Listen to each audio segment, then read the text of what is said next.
Jaya Gopi Janavada Beauty Vabritari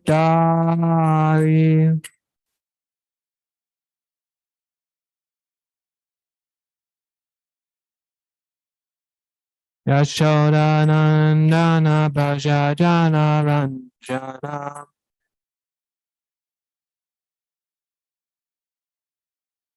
Yashoda Nandana Bhajajana Ranjana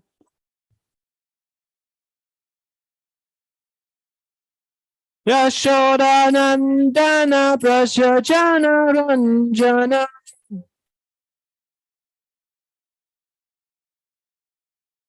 Yamunativa Vanachari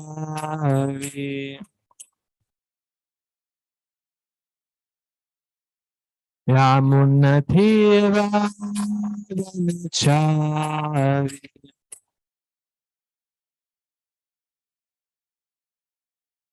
Jaya Radha Madhava Kunja Bihari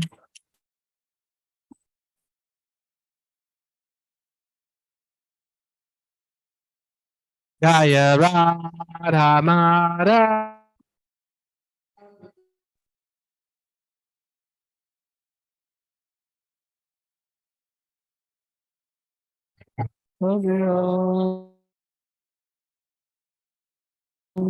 Jaya Radha Madhava Kunja Bihari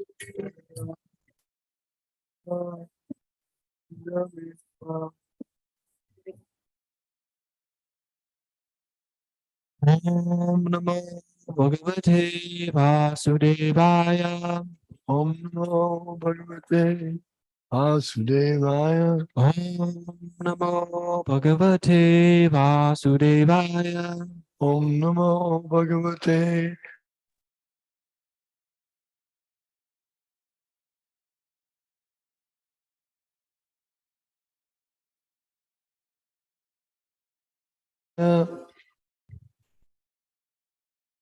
Continuing reading from the Srimad Bhagavatam.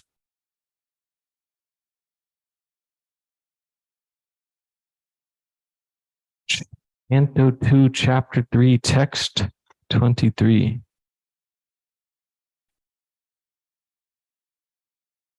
Please repeat. Jivan Jam Shavaha Bhagavata Angri Venum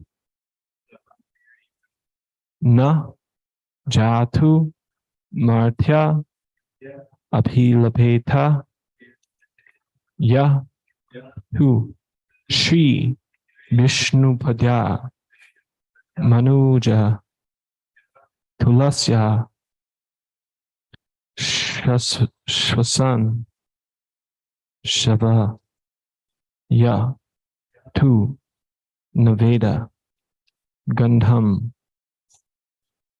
Jivan Shavo Bhagavatangri Venum Anchoto Na Jatu Martya Bilapeta Yastu Jatu Marcho Bilabeta Yastu Shri Vishnupadya Manujastulasya Shvasan Shavo Yastu Naveda Gandham Sanchavo Yastu Naveda Gandham Jivan Shavo Bhagavatangri Renum Jivanchavo Bhagavatangi Renu Najatu Mardya Bilapeta Yastu Jatu Marcha Bilabeta Yastu Shri Vishnupadya Manujastulasya Vishnupadan Shvasan Shavo Yastu Naveda Gandham Sanchavo Yastu Naveda Gandham Jivan Shavo Bhagavatangri Renum Jivanchavato Bhagavatangi Renu Najatu Mardya Bilapeta Yastu Jatamartyo Bilabeta Yastu Shri Vishnupadya Manujastulasya Vishnupadan Sanjavo Yastu Naveda Gandham Sanchavo Yastu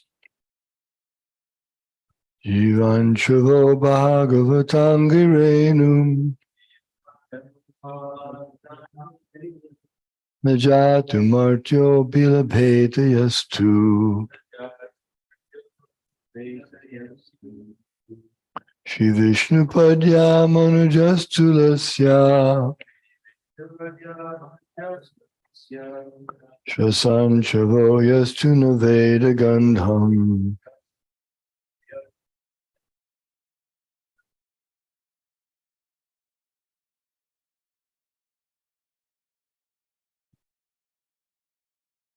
Ivanchava Bhagavat Grivena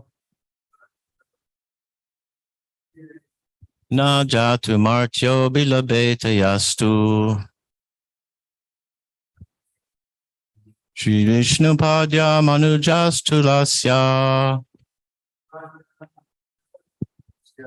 Srasanchavo Yastuna Vedagandam Jivanchavo Bhagavatang Grirenam Jivanchavo Bhagavathangri Renum Najatu Martyo Bilabeta Yastu Najatu Martya Bilabheta Yastu Shri Vishnu Padya Manujastulasya Shri Vishnupadya Manujastulasya Svasanchavo Yastuna Veda Gandham Shvasanchavo Yastuna Veda Gandham Jivanchavo Bhagavata Enam Jivanchavo Bhagavathangri Renum Najatumartyo Pilabheta Yastu Jatumartya Bilabheta Yastu Shri Vishnupadya Manujastulasya Shri Vishnupadya Manujastulasya Svasanchavo Yastuna Veda Gandham Shvasanchavo Yastuna Veda Gandham Jivanchavo Bhagavatam Jivanchavo Bhagavathangri Renum Najatu Bhilabheta Yastu Jatumartya Bilabheta Yastu Shri Vishnupadya Manujastulasya Manujastulasya Shvasanchavo Yastuna Veda Gandham Shvasanchavo Yastuna Veda Gandham Jivanchavo Bhagavatam Girenum Jivanchavo Bhagavathangri Renum Najatu Martyo Bilabheta Yastu Najatumartya Bilabheta Yastu Shri Vishnupadya Manujastulasya Shri Vishnupadya Manujastulasya Svasyanchavo Yastuna Veda Gandham Shvasanchavo Yastuna Veda Gandham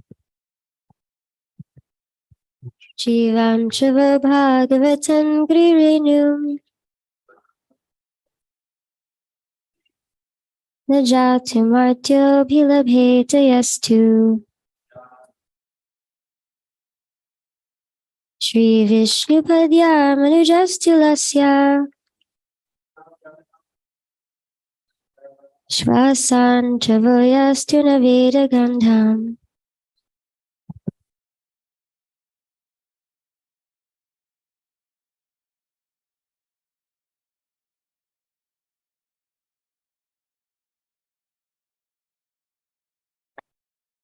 Vanchavo Bhagavatam Krivenam Jivanchavo Bhagavathangri Renum Najato Martyo Bilabheta Yasta Najatumartya Bilabheta Yastu Shri Vishnupadya Manujastulasya Shri Vishnupadya Manujastulasya Shvasan Shavoyastuna Veda Gandham Shvasanchavo Yastuna Veda Gandham.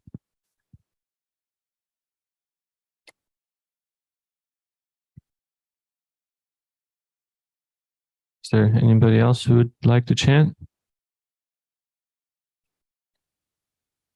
Jivanchavo Bhagavatangri Renum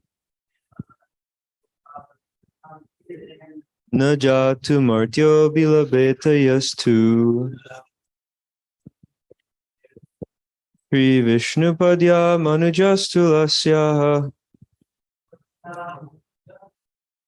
Shvasanchavo Yastu Naveda Gandham.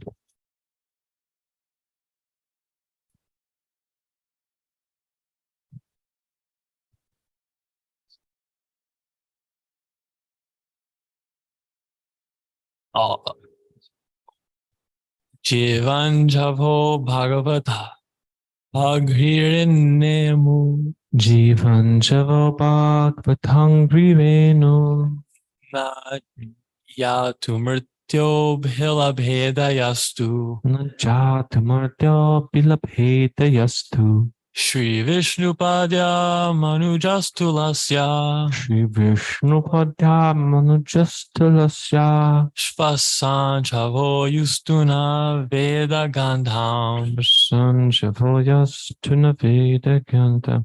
Jivan, while living, Shava, a dead body, Bhagavata Angrivenum, the dust of the feet of a pure devotee. Na, never, Jatu, at any time, Martya, mortal, Abhilabheta, particularly received. Ya, a person, two, but, Shri, with opulence, Vishnu Padya, of the lotus feet of Vishnu, Manuja, a descendant of Manu, Tulasya, leaves of the Tulasi tree, Shasan, while breathing, Shava, still a dead body, Ya, who, but, Naveda, never experienced, Gandham, the aroma. Translation and purport by His Divine Grace A.C. Bhaktivedanta Swami Prabhupada, Srila Prabhupada Ki. The person who has not at any time received the dust of the feet of the Lord's pure devotee upon his head is certainly a dead body. And the person who has never experienced the aroma of the tulasi leaves from the lotus feet of the Lord is also a dead body, although breathing. Report. According to Srila Vishwanath Chakravarti Thakur, the breathing dead body is a ghost. When a man dies, he is called dead. But when he again appears in a subtle form not visible to our present vision and yet acts, such a dead body is called a ghost. Ghosts are always very bad elements, always creating a fearful situation for others. Similarly, the ghost-like non-devotees who have no respect for the pure devotees nor for the Vishnu deity in the temples create a fearful situation for the devotees at all times. The Lord never accepts any offering by such impure ghosts.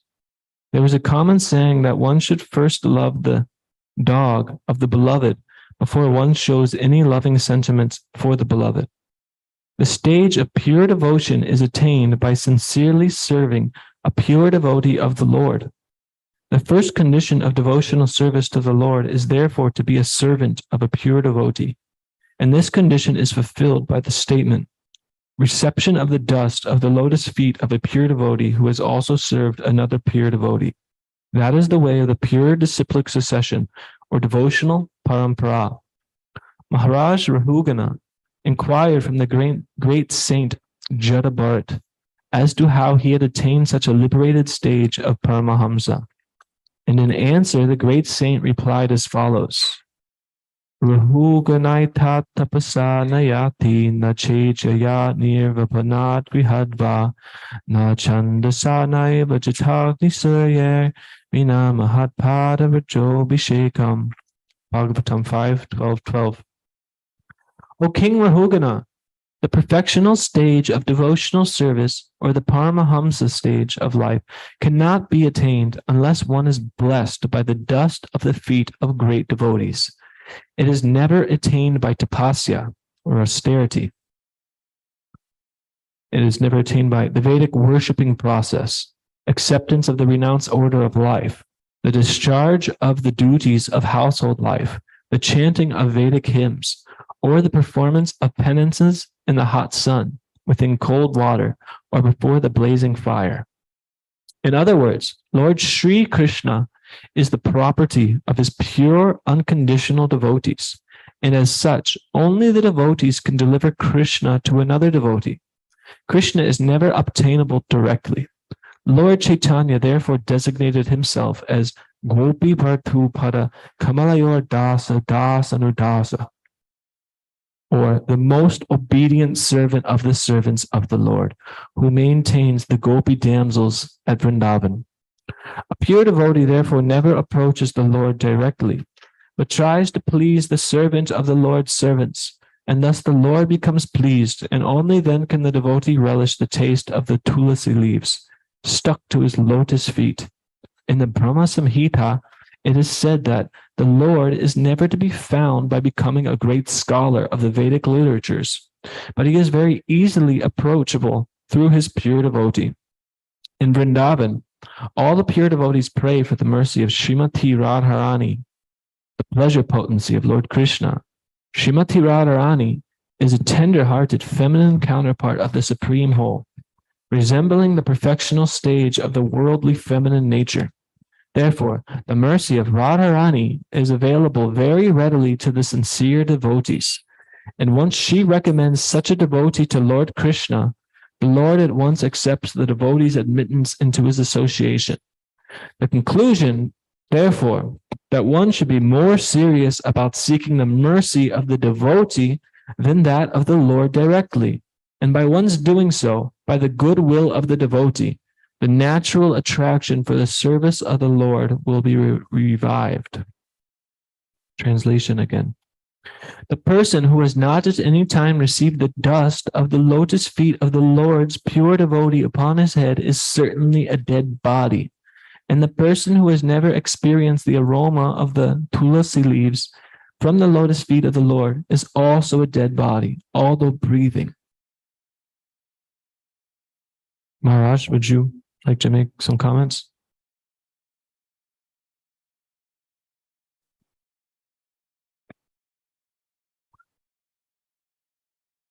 Yes.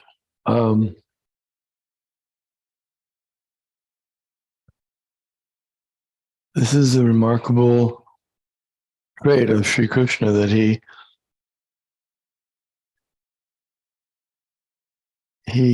gives the power of attorney, in a sense, the mercy attorney, to his devotees, the pure devotees. They have the say, so to speak, or they have the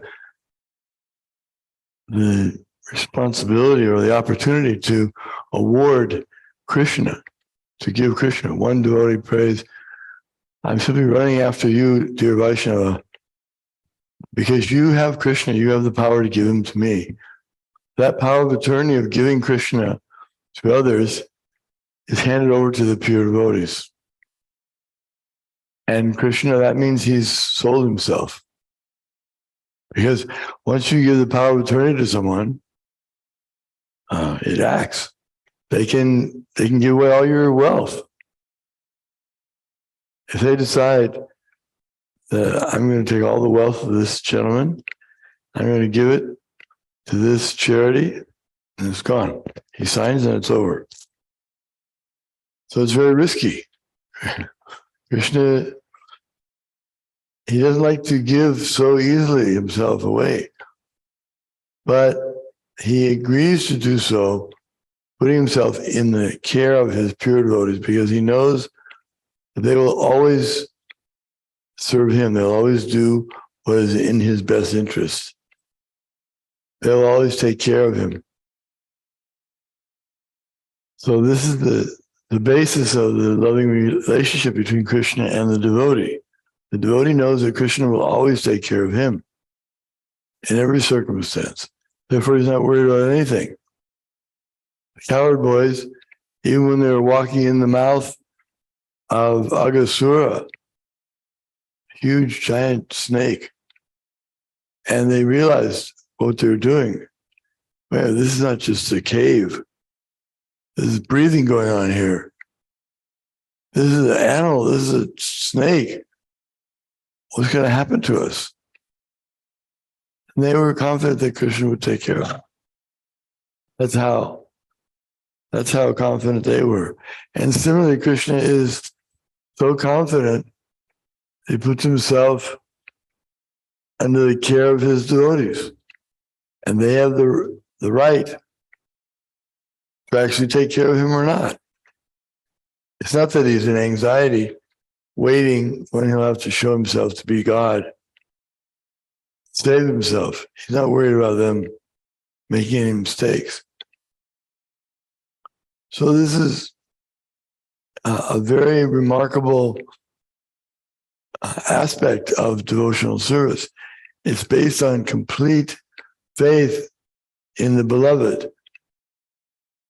The devotee has complete faith in his beloved Krishna, and Krishna has complete faith in his beloved devotee. And therefore Radharani is the only solace, because she's the one that has complete faith in Krishna, and she's the one that Krishna has complete faith in. Therefore, devotees like to put their faith in Srimati Radharani, because she is the topmost on both lists. The devotees have her on the top of the list, and Krishna has her on the top of the list. So and if she gives her blessings, if someone wins her favor, then Krishna is bound. Whatever Radharani says, Krishna accepts. If Radharani says, "My dear Lord, please accept this person. He's a better devotee than I am, and he's more devoted," and so then Krishna just accepts, has to. No. Otherwise, then the whole thing is finished. The whole relationship that Krishna has established of pure devotion. So this is what God has waiting for every soul. What could be more merciful than that? He has the most wonderful experience available for the souls eternally. If they just are willing to get to know him and to serve him and to associate with his devotees, then he's willing to give them everything. The whole spiritual world, especially Goloka Vrindavan, is meant just for devotees. No non-devotees are allowed. They can't even go there. They have to stay in the material world. There's guards. There's all kinds of restrictions. They can't go here. They can't go there. Can't even get out of the material world. Even the universe is blocked with 7 layers, locking them in, restricting them. They can't go. Or they're put in a particular living facility, not allowed to go other places. It's like a prisoner. He's not allowed to have a passport. He can't fly around, go for a vacation in the Bahamas. He has no opportunity. It's taken away. So Krishna very carefully protects his Dham, and he engages great responsible personalities. Therefore, Lord Balaram is considered to be the master of Goloka. He's protecting. And Lord Shiva is protecting the Vrindavan. And Lord Nrsingadev is accepting everywhere. He's protecting the devotees. So we're very thankful to Lord Nrsingadev. It's Krishna. It's not that Lord Nrsingadev is some different kind of God. Like people say, the Hindus have many gods. They have the snake god and lion god and this god. There's one God, but he appears in all these different forms to protect the devotees and to give the devotees pleasure. The other day we heard in the class, Prabhupada was saying, Krishna has so many agents, material energy is powerful enough to kill thousands of demons. One earthquake or one volcano can take care of a million, wipe out a million demons, one earthquake. So he doesn't need to come personally to kill the demons, but he comes personally to protect the devotees, like Prahlad. So on this day, we're very thoughtful how merciful Krishna is, because it's Krishna. That Lord, the Srimad, half man, half lion, is Krishna, appearing in a form to keep intact the promise, the benediction of Lord Brahma.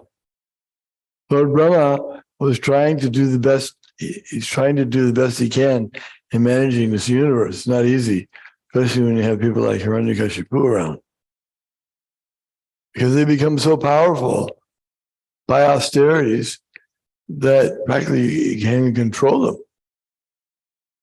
So he had, in order to control them, he had to agree to whatever he wanted. Like, the mafia has become so strong.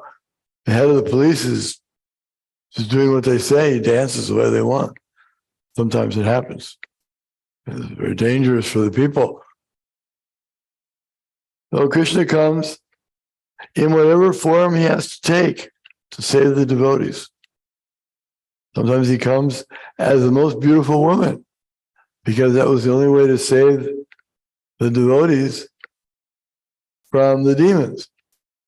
The demons were so powerful, they could overcome the devotees. They had become so powerful. So the thing was very tense, because they were going to take all the nectar that had been churned, the churning of the ocean of milk, and they were simply stealing it away from the devotees, and they couldn't take it back. So Krishna had to do something extraordinary. So he appeared as the most beautiful woman, and the one thing that demons are completely captivated by is beautiful women. So they accepted her as the absolute truth, the highest principle, surrendered fully to her. And she said, okay, just wait here. First, I'll take care of these impatient devotees. Then I'll come back and share the real thing with you. They were waiting there patiently. She gave all the nectar to the devotees. They needed that. So therefore, the devotees like to hear about the different incarnations of the Lord. Sometimes half man, half lion, sometimes beautiful woman, sometimes tortoise so they can hold up the mountain to be used for the churning rod. Sometimes the tortoise appears so he can hold the whole universe. The whole Bhumandala is resting on the back of tortoise. And so many different pastimes. The devotees understand them.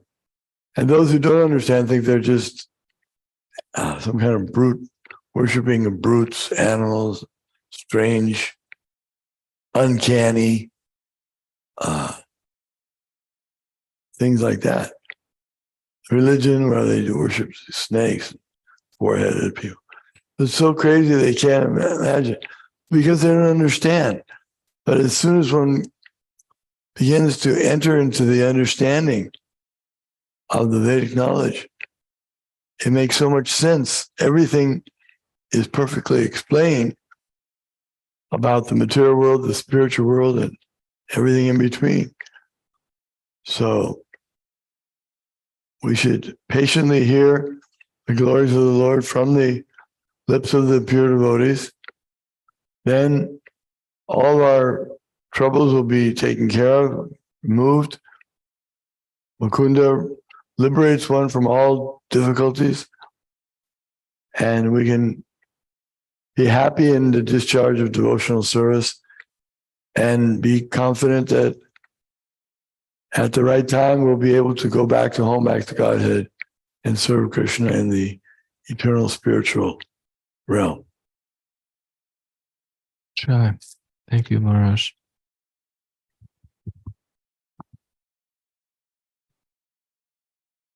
So, Maharaj was mentioning how Krishna gives himself to the devotee and how this is no easy feat. This is true love, actually. You surrender to Krishna, and by your sincere, full surrender, purity of self, Krishna gives himself to you. In this material world, two jivas don't actually have the potential to love one another, but everybody is trying to do that because they're identifying with the false ego. They think, I'm man, I'm woman. So then we're stuck in an illusion, and we're thinking we can find happiness where we can't actually find it.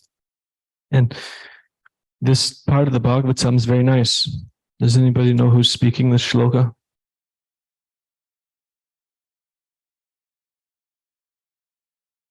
Shaunaka Rishi. He's Shri Gauranath Ki Jai. It's Shaunaka Rishi. He's hearing from Sutta Goswami, and he's replying to Sutta Goswami after Sutta Goswami's narrating the beginning of Shukadev Goswami's discourse to Maharaj Parikshit. And this whole section, it reminds me of this shloka from the Srimad Bhagavatam. It's in the second chapter, text 8. Bharmasvanushtita pumsam vishvaksena kathasuyaha notparayad yarvitim shama eva hi kevalam. The occupational activities a man performs according to his own position are only so much useless labor if they do not provoke attraction for the message of the personality of Godhead. So they're giving many illustrious examples of how if people aren't developing this attraction to hear about Lord Krishna, how life is utterly a waste. It's hollow. It's empty. It's dry. And in the purport, Prabhupada mentions how Srila Vishwanath Chakravarti Thakur says, this is like living like a ghost. So our whole society is just like a ghost society, or zombies, because we're acting on this platform and we're chasing everything that won't actually bring us pleasure. I was thinking about this when I was reading this section. It's easy to come to the temple and take things for granted. You're associating with it so long, things become familiar. It's just kind of the way that it is. I remember I went to Vrindavan. There's 24-hour kirtan. You go to Mangal Arti. There's like 1,000 devotees. You first get there and you're just like, whoa, this is amazing. This is special. But then after being there a few months, it's just kind of the normal thing. You have to always align your consciousness in the right state to properly view what's going on. So similarly, Rishi and I, we were just doing traveling Sankirtan, and you're traveling, you're going to all these places, meeting all these people who are doing these ghostly activities, according to Vishwanath Chakravarti Thakur, just gross sense gratification. But then when you come back to the temple, it's so nice. You see the deities, you see how beautiful they are, how much attraction they have, how much mercy they bestow upon the devotees who are actually serving them so nicely. And then also you see the devotees who are so sincerely endeavoring on this path and cultivating these good qualities that are helping us be more fixed in this Krishna consciousness. So this is very, very nice. And another point that was here mentioned in the purport was that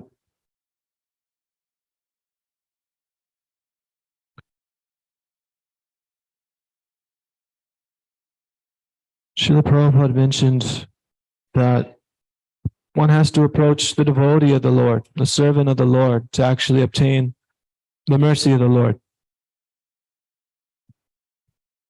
So this is interesting because Srila Vishwanath Chakravarti Thakur, he wrote a book called the Madhurya Kadambini. In this book, he describes the process of bhakti yoga, starting from Shraddha all the way to Prem. So he describes it very analytically. And before he does that, he questions, where does bhakti come from? Because bhakti is independent. Where does it actually come from? And then he philosophically breaks it down where, bhakti can't come from pious activities. It can't come, because then that would mean bhakti is subordinate to karma. We do pious activities and then these blessings of bhakti comes. And he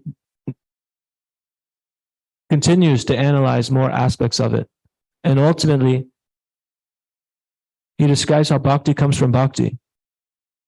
But where does the bhakti come from? And essentially, the devotee is given special power by the Lord to share bhakti. He's independent in his activities, but he's acting in accordance with the Lord's will. Therefore, the Lord fully bestows him with this potency to share bhakti with others. So the more we can purify ourselves, the more the Lord is willing to give us all this potency to actually go out and just fill the world with his bhakti. So people become infected by this, infected in a good way. You could say rather cured from our disease, the disease of thinking that this is me, and this is mine, and I'm the enjoyer. This is the thing that afflicts us all. But Krishna is the supreme enjoyer. And like Maharaj was mentioning, Srimati Radharani is the one who's bringing the most pleasure to Krishna. And as Prabhupada's pointing out, if we approach the dog of the master, then the master is easily pleased. Not that Srimati Radharani is a dog, but when we approach Srimati Radharani, who's bringing this most pleasure to Krishna, easily we can attain the mercy. So Krishna, a name for him is Madan Mohan. So beautiful, he attracts.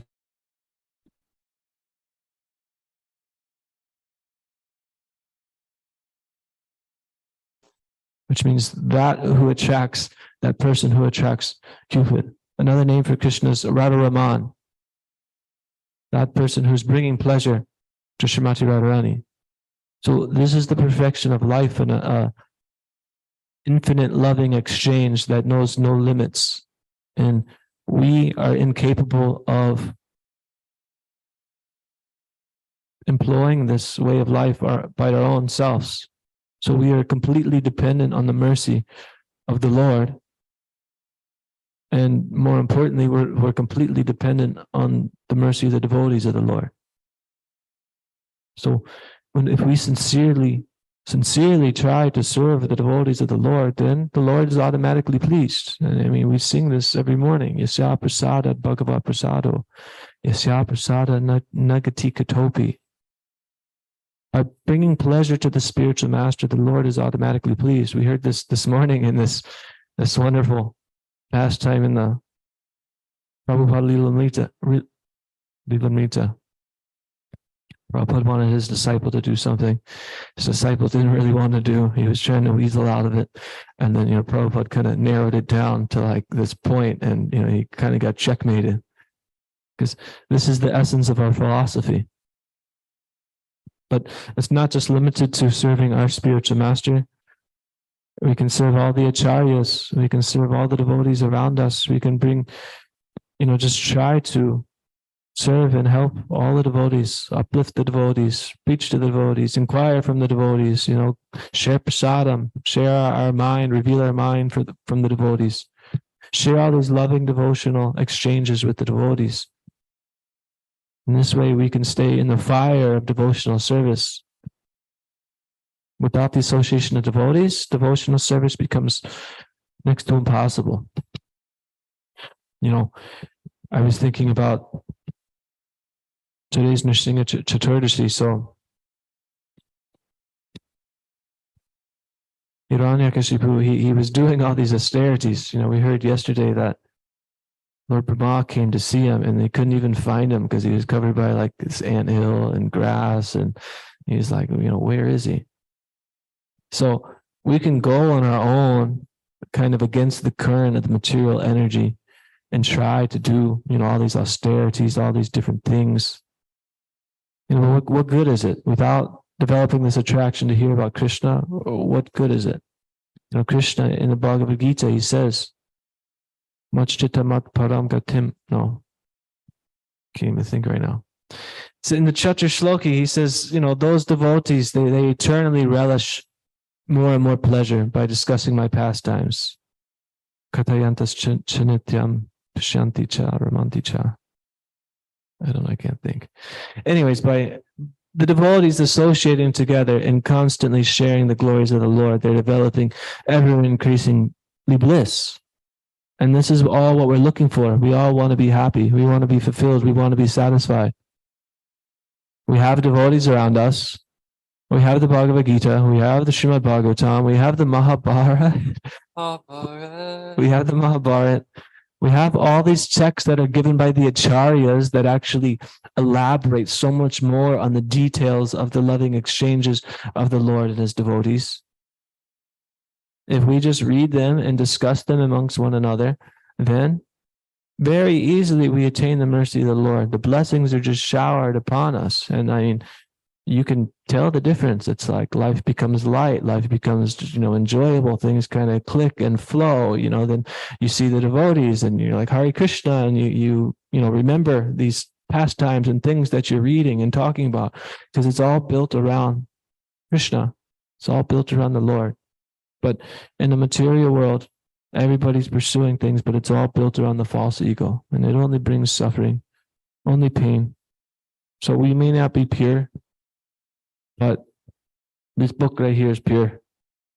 The devotee who translated this book for us and put purports in here is pure. We may have doubts about ourselves. There's no reason to doubt Srila Prabhupada.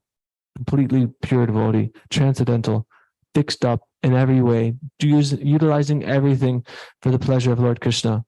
I was reading in Prabhupada's book yesterday, Beyond Illusion and Doubt, that he was talking about communism. And this idea of communism is that you put the state in the middle of the government, and the government is front and center. Everybody works for the greater good, and they put everything in the hands of the government. And Prabhupada just completely, smashed this. He did not like this idea. But at the end, the conclusion came that communism is a perfect idea. But the problem is they're putting the government in the middle rather than Krishna. So if we put Krishna in the middle, then everything works. Because in the communist idea, you make a classless society. There's no classes. It's all the government and everybody's equal, which is not possible. There are classes. It's inevitable. We have different tendencies. We have different makeups. We have different natures. So if we work and put Krishna in the middle, then, if I'm fully endeavoring to give my all to Krishna, wholeheartedly, I could be, a housewife with kids and derive just as much pleasure as like this big sannyasi who's traveling around the world preaching, or, somebody who's very scholarly, because one does not need knowledge to acquire bhakti. Prabhupada, in one lecture, he made this point that, the most scholarly people in the world that people look up to and respect,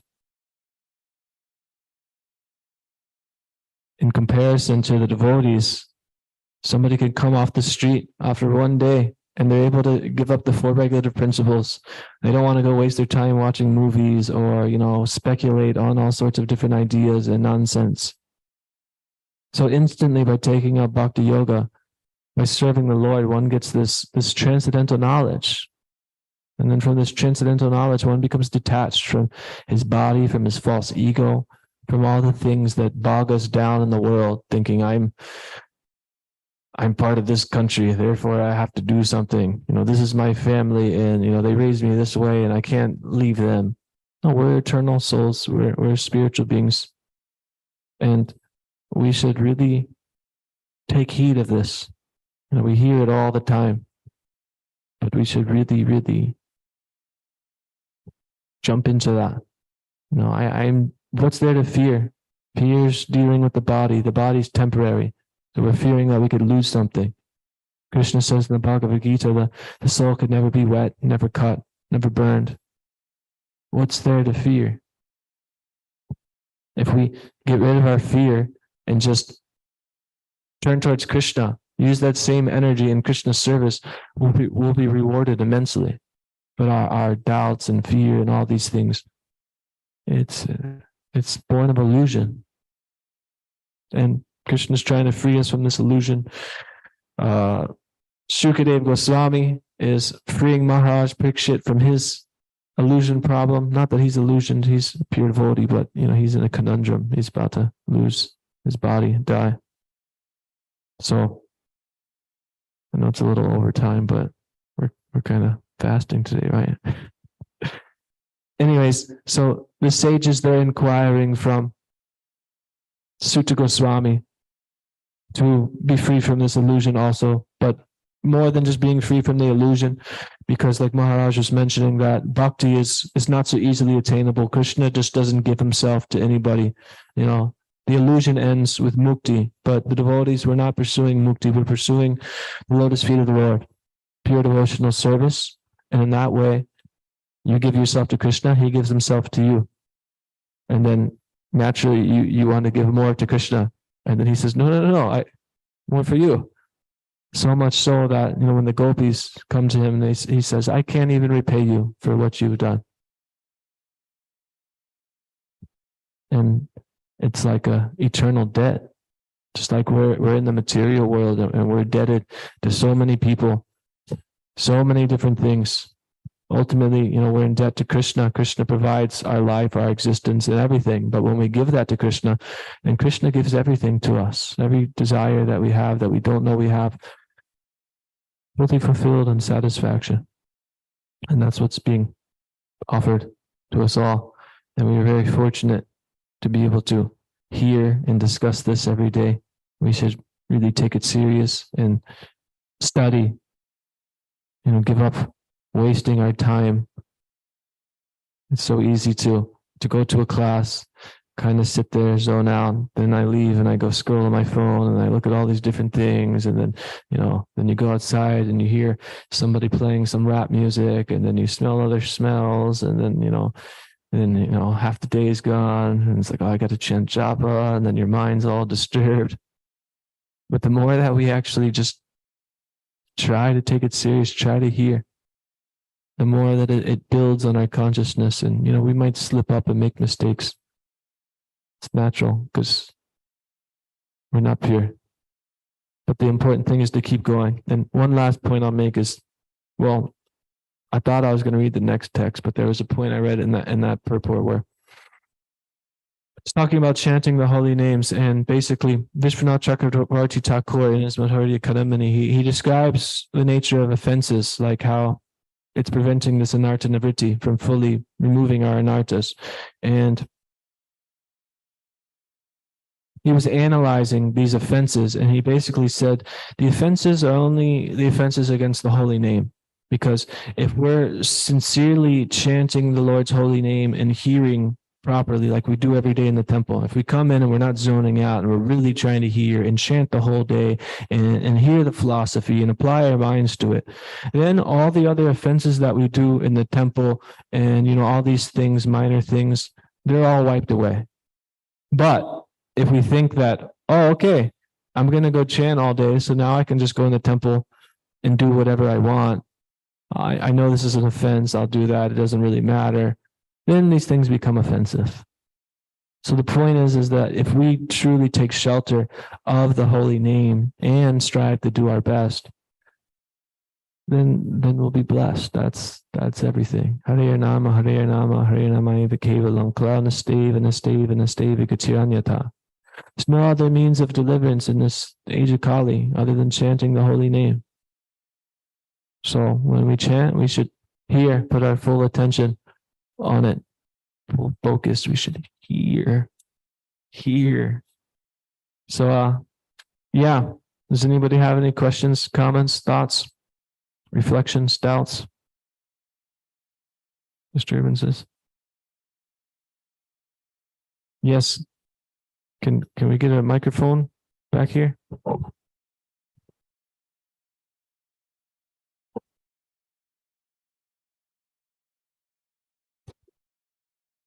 Hare Krishna. Hare Krishna. I always appreciate your honesty with where you are in your practice and your experiences in bhakti.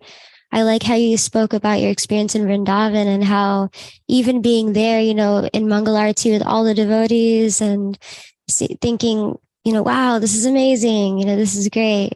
But then over time, you get used to it. And this is something that I personally struggle with is complacency, thinking like, okay, yes, I get to go to the temple. It's right across the street. Some days I'm thinking, wow, it's right across the street. I'm so fortunate. But some days I'm like, all right, I could be like 5 minutes late and, it's okay. It's right there. So, yeah, just finding the steadiness is always a challenge for me. But I do appreciate you sharing that experience. Yeah, you said a lot of nice points. Like I like how you talked about the Kadamba, the Madhurya Kadambini. Yes.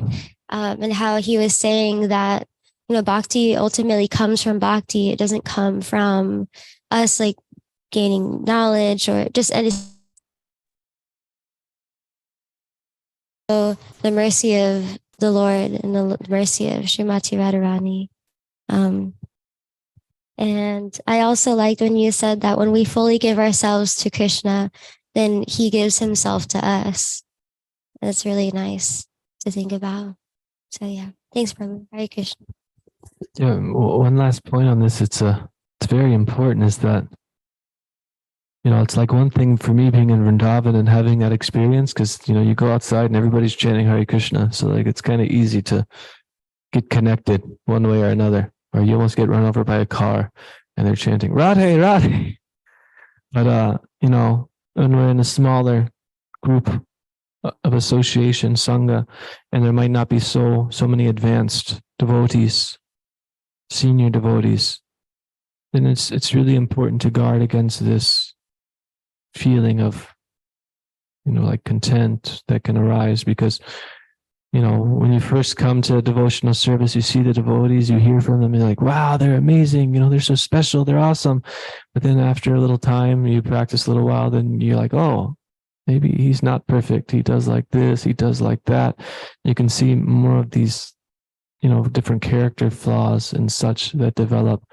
So, we should always strive very hard, like very, very hard to overlook all the devotees' offenses and, praise their good qualities. And in this way, we can help each other actually make advancement because, we're all, who's pure? I'm not a pure devotee. Are you a pure devotee? So, like I said, we have to hear from Srila Prabhupada, our guru, from the Srimad Bhagavatam. And if we help each other doing that, encourage each other to do that, then we're making advancement and, life is perfect. Srila Prabhupada was once asked, how many pure devotees do you have? And he said, how many disciples do I have? They gave a number. He was like, yeah, I have that many pure devotees. So if we're actually adhering to the path, then that's everything. But how much we're adhering to the path, that's between us and Krishna. Because I could come to the temple every day, but then what do I do with my free time? That's the real question. So, yeah, let's be introspective, but ultimately give more to Krishna. Okay, Srimad Bhagavatam ki jai. Srila Prabhupada ki jai. Jai Gaura Premanande Hari Hari Bol.